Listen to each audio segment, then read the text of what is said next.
If you're thinking about investing in the Vanguard Dividend Appreciation ETF, also known as VIG, you might be wondering, how much do I need to invest to earn $100 a month in dividends? Let's do the math.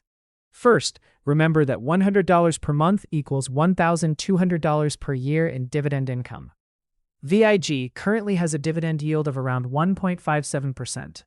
Dividend yields change over time, so this is just a snapshot based on the current yield. To figure out how much you need to invest, divide your annual income goal by the dividend yield. That's $1,200 divided by 0.0157 equals approximately $76,400. So, you would need to invest about $76,000 to $77,000 in VIG to generate roughly $100 per month on average.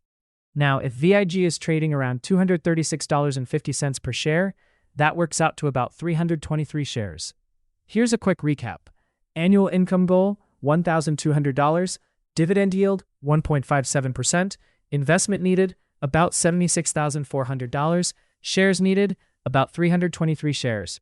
Average monthly dividend income, around $100. One important thing to know is that VIG doesn't actually pay dividends every month. It pays quarterly, which means you'll typically receive about $300 every 3 months, instead of a $100 payment each month. Also, dividend yields aren't fixed.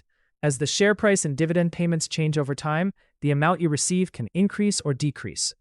The good news is that VIG focuses on companies with a strong history of increasing their dividends, so many investors use it as a long-term dividend growth investment rather than a high-income ETF.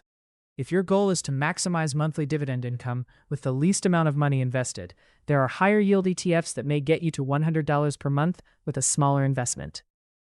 If you'd like me to compare VIG to ETFs like SCHD, DGRO, or JPI and show exactly how much you'd need to invest in each one to earn $100 a month, let me know in the comments. Thanks for watching, and don't forget to like, subscribe, and I'll see you in the next video.